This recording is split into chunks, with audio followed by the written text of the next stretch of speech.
En medicina, el término itis hace referencia a inflamación. Por ejemplo, si nosotros decimos amigdalitis, nos estamos refiriendo a un proceso inflamatorio a nivel de nuestras amígdalas. Si hablamos de pancreatitis, nos estamos refiriendo a un proceso inflamatorio a nivel de nuestro páncreas. Si hablamos de meningitis, nos estamos refiriendo a un proceso inflamatorio a nivel de nuestra meninge, y así sucesivamente. Si hablamos de apendicitis, nos estamos refiriendo a un proceso inflamatorio dado en el apéndice como tal, también denominado apéndice vermiforme, ¿no?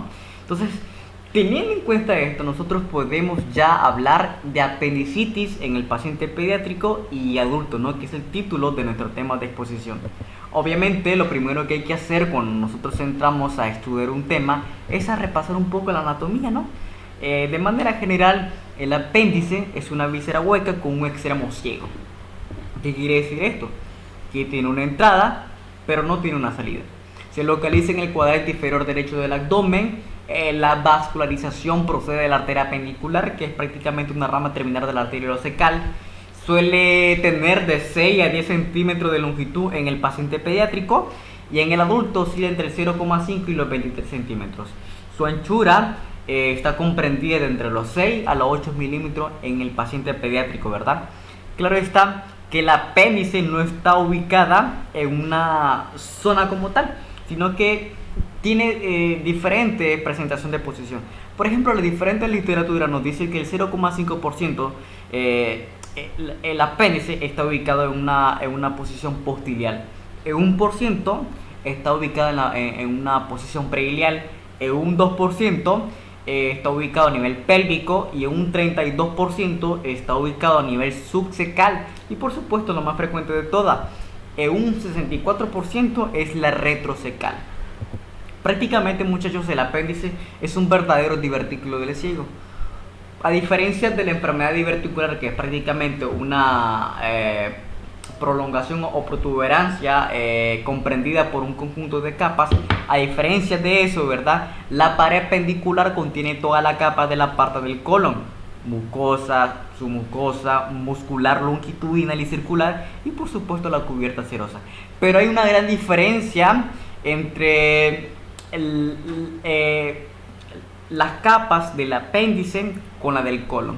¿Cuál es esa diferencia? Bueno, que al nivel de la lámina propia del apéndice tenemos la presencia de linfoides de células B y T, lo cual hace histológicamente distinto el apéndice del ciego, ¿no? Recapitulando lo que dijimos anteriormente, la irrigación sanguínea está dada por la arteria apendicular, que es una rama terminal de la arteria ilocólica. ¿Cómo la arteria ilocólica llega hacia el apéndice? Bueno, de manera sencilla. Simplemente atraviesa la longitud del mesapéndice y al final se aloja en la punta del órgano, en este caso del apéndice, ¿verdad? Entonces, teniendo en cuenta que nosotros podemos hablar de epidemiología. La epidemiología nos dice que la apendicitis es la causa más importante de operaciones abdominales urgentes en niños, adolescentes y por supuesto en el paciente adulto.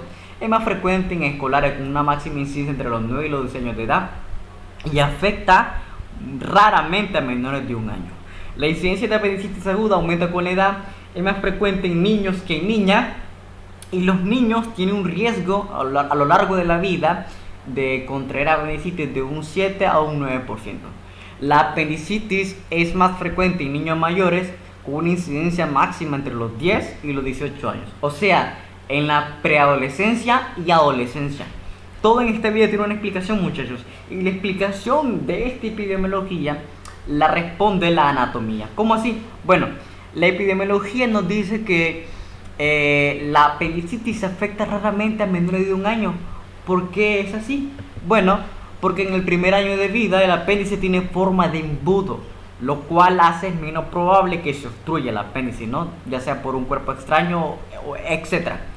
Otro dato interesante es que la epidemiología nos dice, ¿verdad?, aquí, que la apendicitis es más frecuente en niños mayores, con una incidencia máxima entre los 10 y los 18 años, o sea, en la preadolescencia y adolescencia.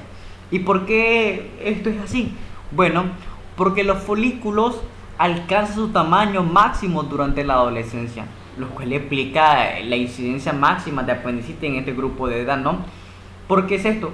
Bueno, Al igual que las amígdalas, muchachos, cuando nuestras amígdalas están infectadas por bacterias, se inflaman, se dan una amigdalitis.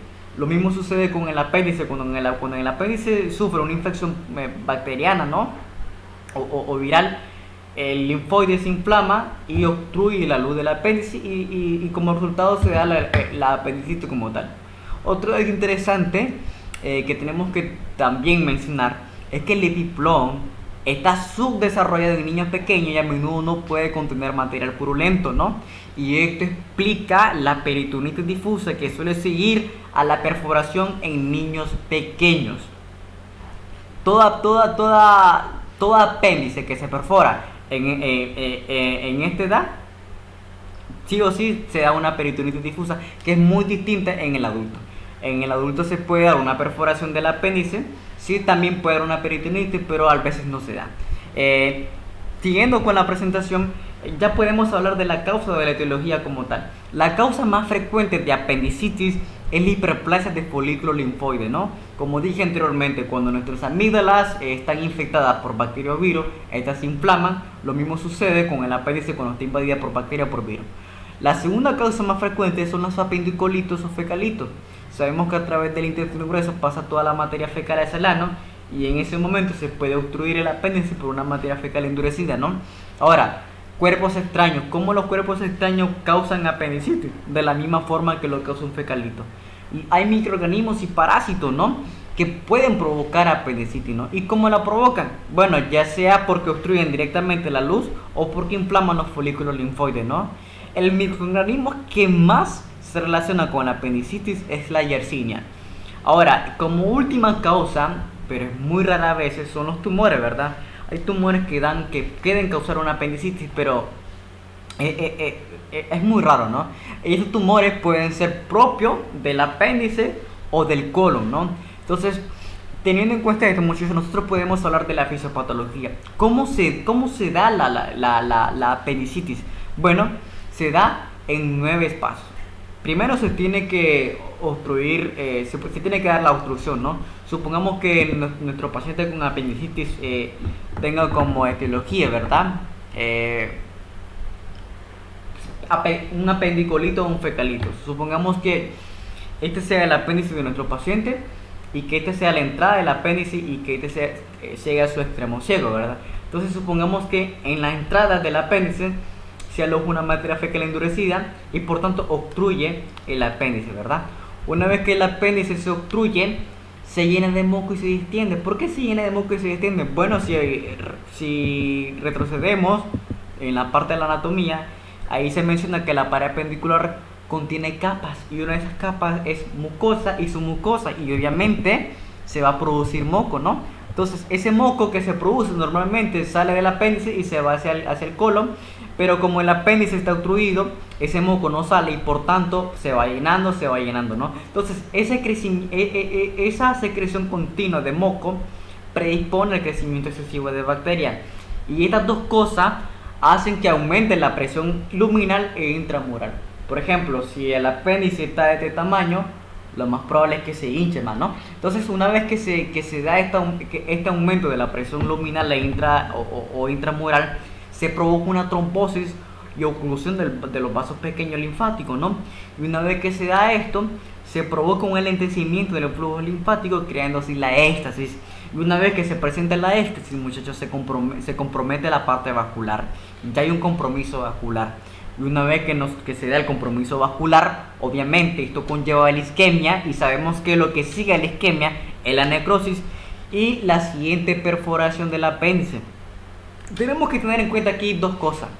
Primero, que a medida que el apéndice se congestiona, o sea, se va dilatando, hay una estimulación a las fibras nerviosas aferentes viscerales que entran a la médula espinal a nivel de T8 y T10, lo que produce un dolor abdominal central o periumbilical vago, ¿no? Que es muy característico de los pacientes con apendicitis. Otro dato interesante, por ejemplo, cuando nosotros decimos crecimiento excesivo de bacterias, ¿verdad? Entonces, cuando se da esto, muchachos, también el influjo de neutrófilos provoca una reacción fibropurulenta en la superficie serosa. Esto irrita el peritoneo parenteral circundante, ¿no? ¿Y qué quiere decir esto? Bueno, que esto explica que el dolor, este pique el dolor que se presenta en lugar de la irritación peritoneal, ¿verdad? Entonces, teniendo en cuenta esto, muchachos, la diferente literatura, la fisiopatología la explica en 4 etapas. ¿Cuáles son esas 4 etapas? Bueno, la primera etapa se le llama apendicitis focal aguda o simple catarral. De manera general aquí está comprometido ya el vaso linfático.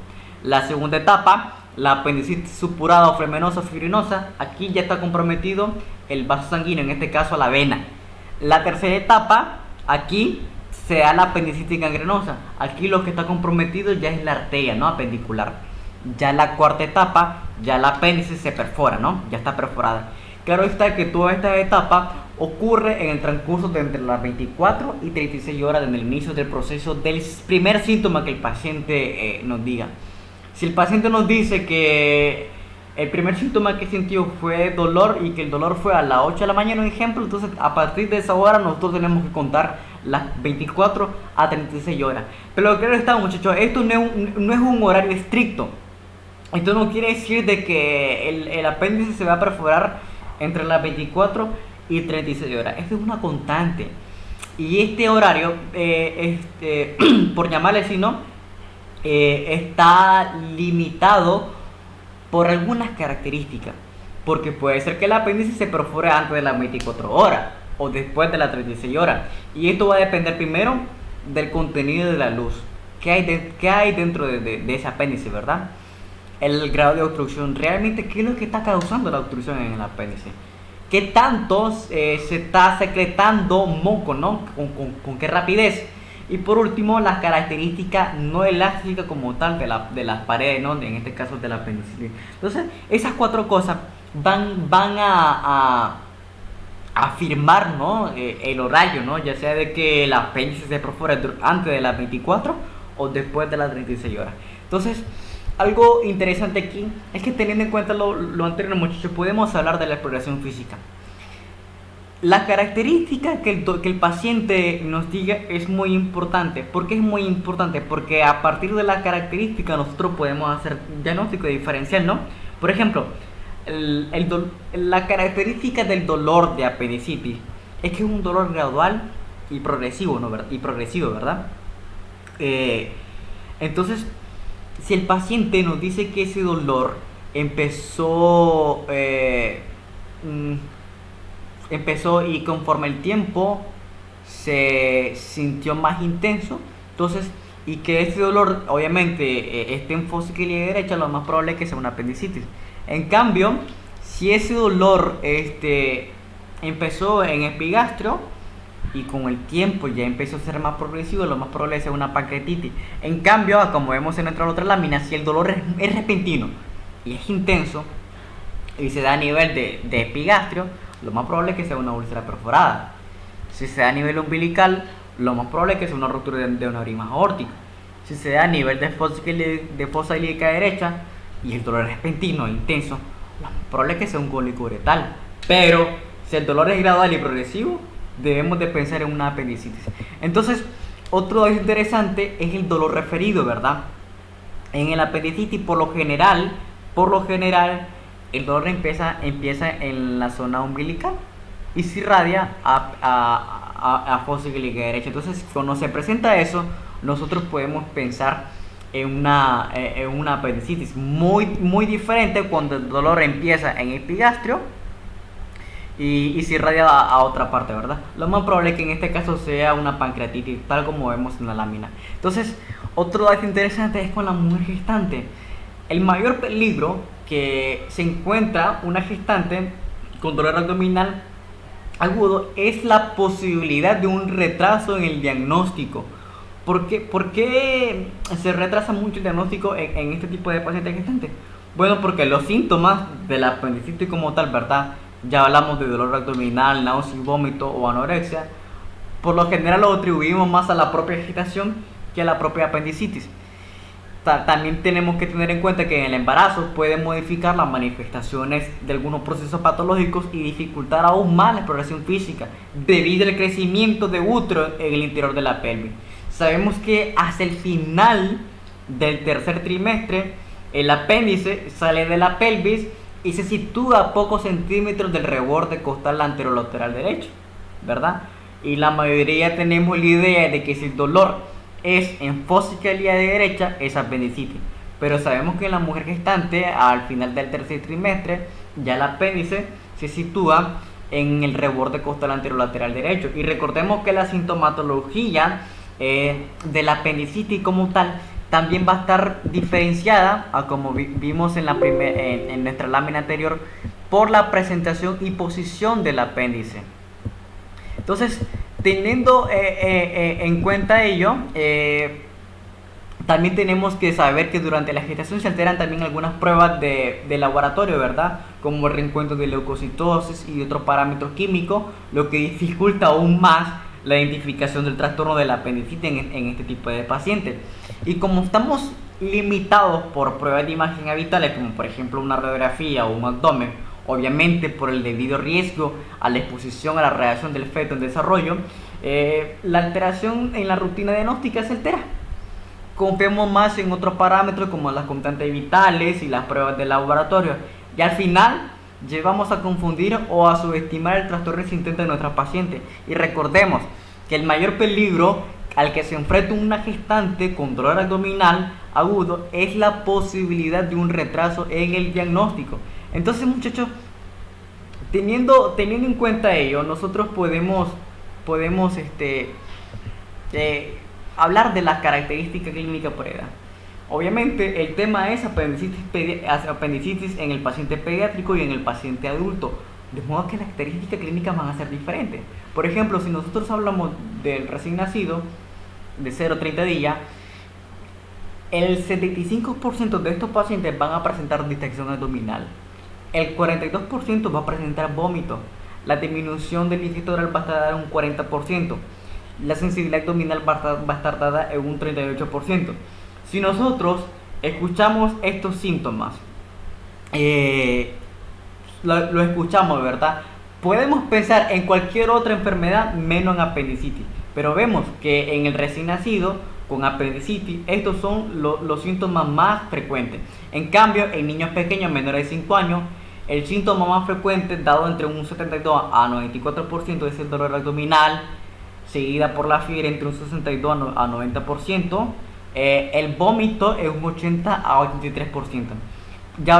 Si hablamos de edad escolar, el 75% en este grupo de edad va a presentar anorexia, el 66% va a presentar vómito y el 47% va a presentar fiebre. En cambio, en el adolescente, las características clínicas del adolescente son similares al grupo de edad de adulto, ¿verdad? Y aquí en estos adolescentes ya podemos encontrar la triada de Murphy. ¿Cuál es la triada de Murphy? Bueno, dolor abdominal, náuseas y vómitos y fiebre, ¿no?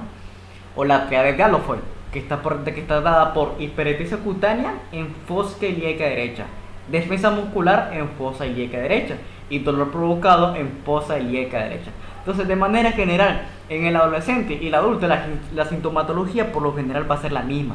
Entonces, claro está que tenemos sistemas de puntuación clínico, ¿no?, que nos va a ayudar a dar un diagnóstico en el paciente pediátrico. Por ejemplo, aquí tenemos la puntuación de apendicitis pediátrica. Aquí nos da varios parámetros. Por ejemplo, si nosotros tenemos migración de dolor, le vamos a dar a ese paciente un punto. Si tenemos fiebre, le vamos a dar otro punto.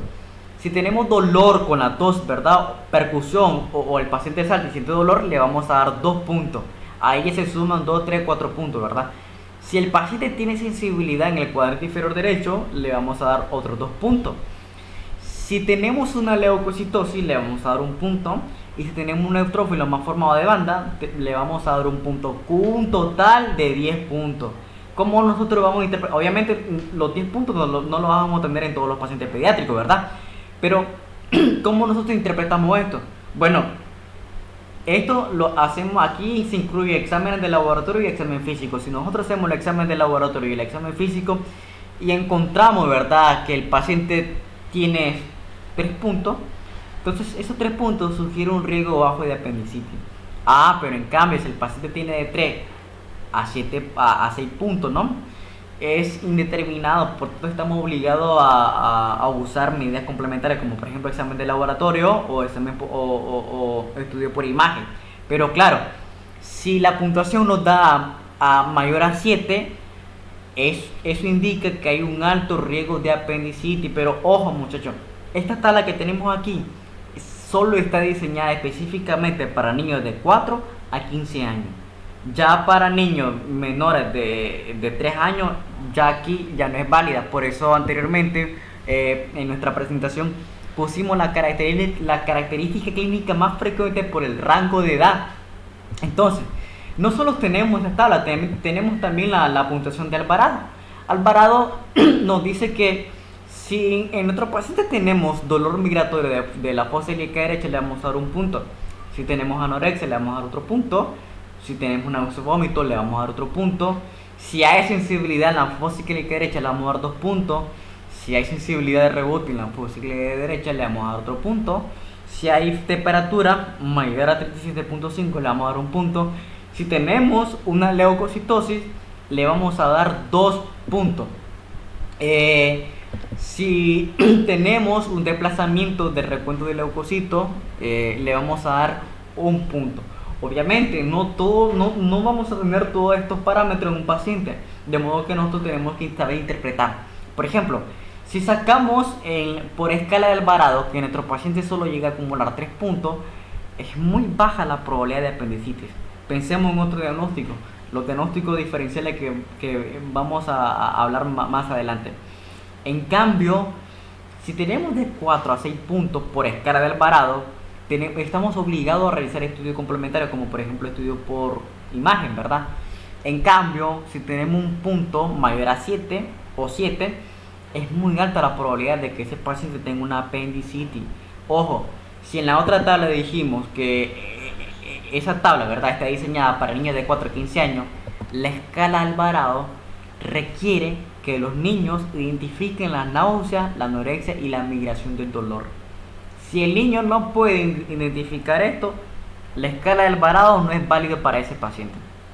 Por eso, vuelvo y repito, en esta lámina pusimos la característica clínica más frecuente por el rango de edad.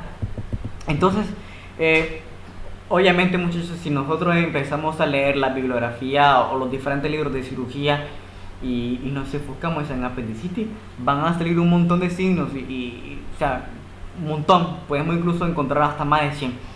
Pero no todos están presentes en el paciente con apendicitis. De modo que en este caso puse los signos más frecuentes que nosotros podemos encontrar en un paciente con apendicitis. Por ejemplo, el signo de Rosvin, que es prácticamente nosotros palpamos, hacemos una palpación profunda en la fosa ilíaca izquierda del paciente, y una vez que nosotros palpamos la fosa ilíaca izquierda, el paciente tiene dolor, pero en la fosa ilíaca izquierda. Palpamos la izquierda y el dolor se produce en lo contrario, en la fosa ilíaca izquierda, ¿verdad? En cambio, el signo de Musi es un dolor difuso, ¿no?, al descomprimir bruscamente el abdomen. Nosotros introducimos la mano, ¿no? Hacemos una compresión y luego descomprimimos rápidamente, el paciente siente dolor. Pero esto no es específicamente de apendicitis, sino también se puede dar en una peritonitis generalizada. El signo de Duffy, que es prácticamente que el paciente siente dolor una vez que tose, ¿no? El signo de Orr, que es prácticamente cuando nosotros hacemos una tracción suave del testículo derecho, el paciente siente dolor en la fosa ilíaca derecha. Entonces, teniendo en cuenta esto, nosotros podemos hablar un poco de anatomía topográfica. En esta lámina tenemos varios puntos, ¿verdad? Por ejemplo, el punto de McBurney. ¿Cómo nosotros formamos el punto de McBurney? Bueno, formamos una línea imaginaria, ¿verdad?, desde la fosa ilíaca izquierda, desde la fosa ilíaca derecha hasta el ombligo. Entonces nosotros formamos una línea, y aquí está con el puntero, miren, formamos una línea. Entonces esa línea nosotros la vamos a dividir en 3 segmentos, en un tercio interno, medio e interno, ¿verdad? Repito, un tercio externo, medio e interno, ¿verdad? Entonces la unión del segmento externo con la del segmento medio, en este caso aquí, forma el punto de McBurney. Nosotros palmamos ahí y lo más probable es que el paciente sienta dolor, ¿verdad? En cambio, el punto de Morris es prácticamente la unión del tercio interno con la unión del tercio medio. Y ahí se forma el punto de Morris. Nosotros palpamos ahí y es muy probable que el paciente sienta dolor. En cambio, ya nosotros formamos esta línea, ¿verdad? En cambio, si nosotros formamos otra línea que va desde la fosa ilíaca derecha hasta la fosa ilíaca izquierda, vamos a formar el punto de Las, ¿verdad? Entonces, ¿cómo se forma el punto de Las? Una vez que nosotros formamos esta línea, vamos a formar otra línea que la vamos a tomar del recto anterior del abdomen, ¿verdad? El músculo recto anterior del abdomen. Entonces nosotros formamos esta línea y al final vamos a formar un triángulo. Y en este triángulo se le llama triángulo apendicular. ¿Y qué importancia tiene el triángulo apendicular? Bueno, lo más probable es que el apéndice de ese paciente esté alojada precisamente ahí. Claro está que este hallazgo puede ser menos obvio, ¿verdad? Cuando el apéndice está en posición retrosacral, retroiliac o pélvica. Ya lo mencionamos anteriormente. Ahora, ya le hicimos el diagnóstico a nuestro paciente. ¿Qué es lo que hay que seguir? Bueno, primero tenemos que suspender la administración de líquidos y alimentos, ¿verdad? O sea, oral. Después de eso, tenemos que controlar el dolor y la fiebre, ¿verdad? Tenemos que dar una hidratación parenteral y por supuesto tenemos que usar profilaxis antibiótico perioperatorio. Y por último, se da el tratamiento quirúrgico. Diagnóstico diferenciales. Hay diferentes literaturas que ponen el diagnóstico diferencial de dos maneras. Por ejemplo, los diagnósticos quirúrgicos emergentes. Puede ser que ese paciente, en lugar de apendicitis, tenga una obstrucción intestinal, una malrotación intestinal, una intusección, una tersión ovárica. Ahora, la otra manera es diagnóstico no quirúrgico emergente, ¿verdad? Puede ser un síndrome hemolítico, una cetocidosis diabética o una peritonitis primaria.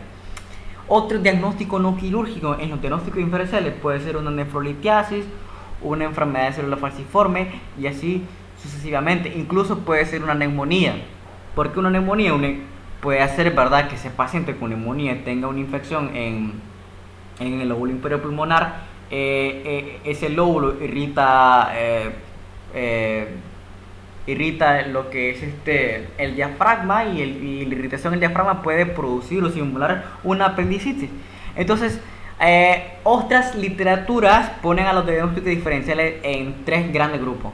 En aquellos diagnósticos diferenciales que son digestivos, de vías genitourinarias y otros, ¿verdad? Entonces puse ambos cuadros para que tengamos prácticamente una noción de cómo se clasifica el diagnóstico diferencial de apendicitis.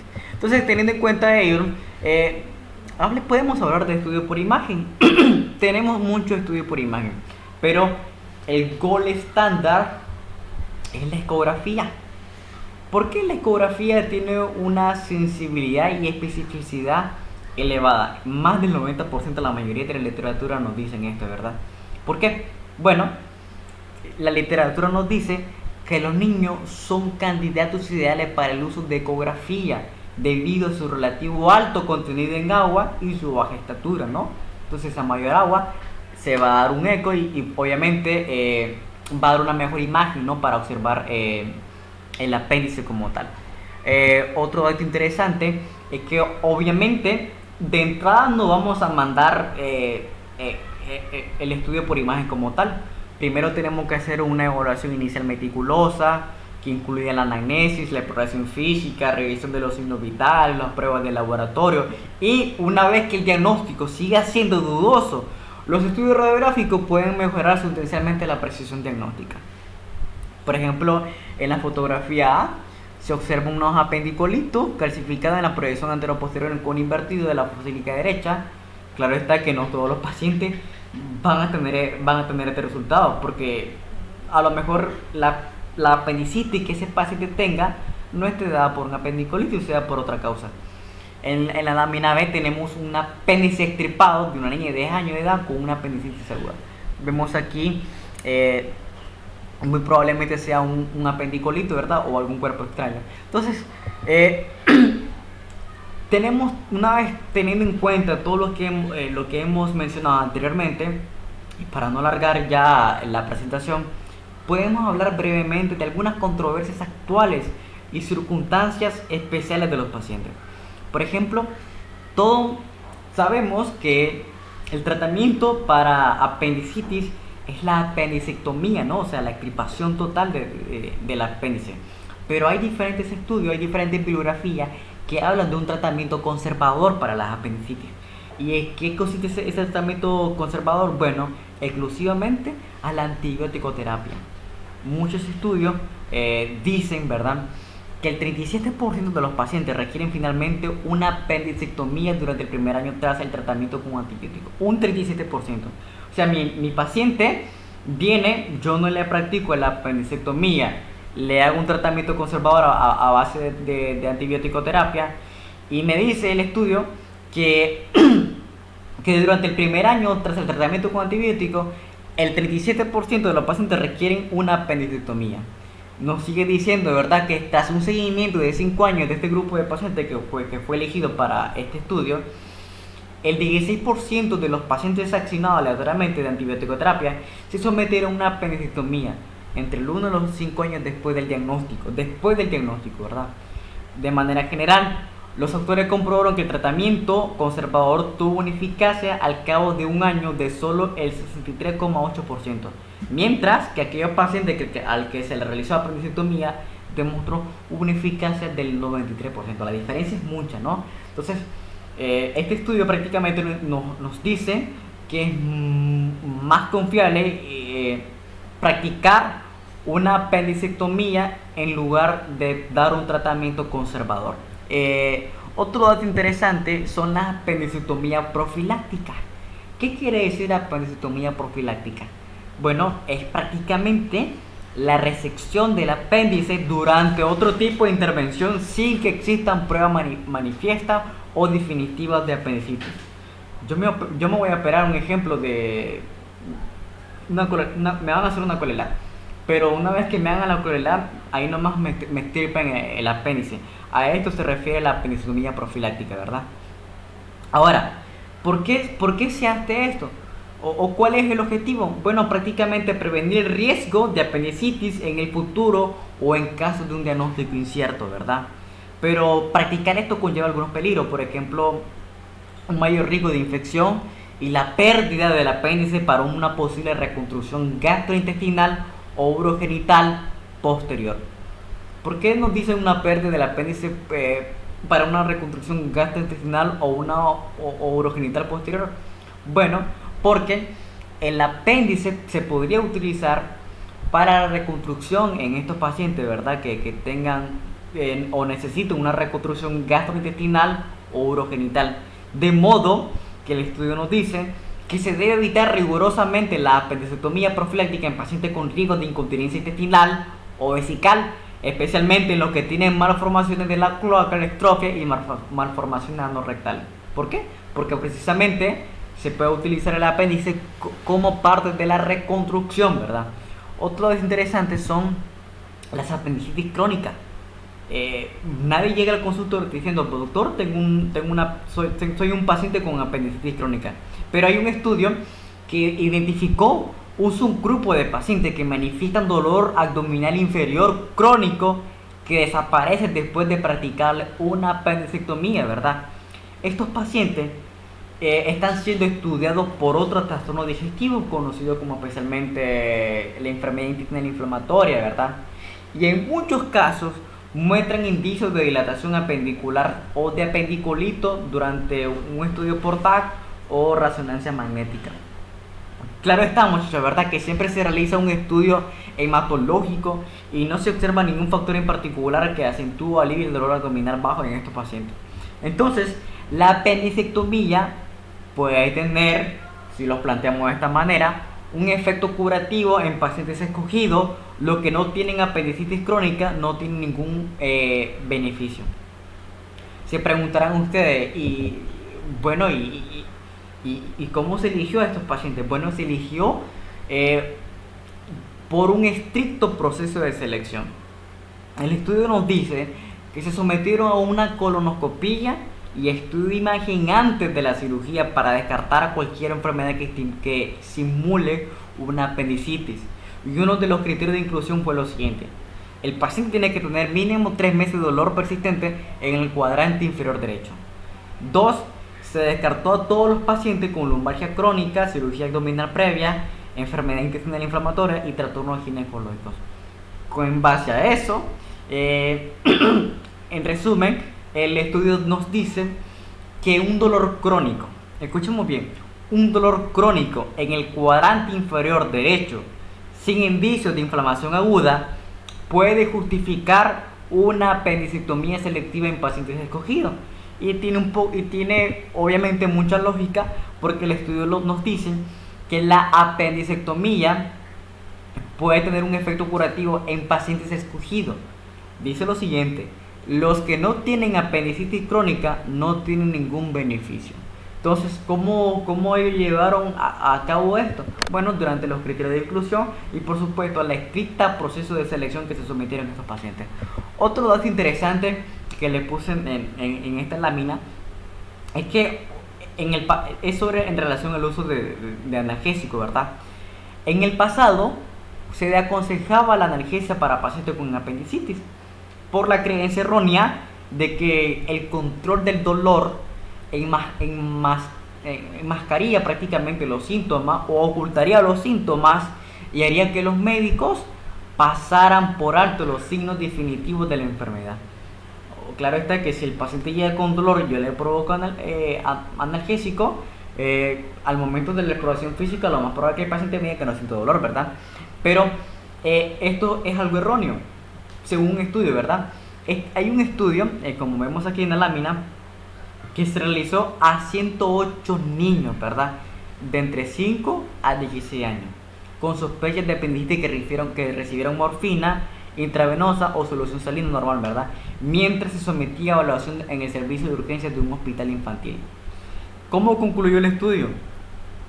El estudio concluyó que los niños con sospechas de apendicitis tienen que recibir analgésico acorde con el grado de dolor, incluidos medicamentos opioides intravenosos si es necesario, ¿verdad?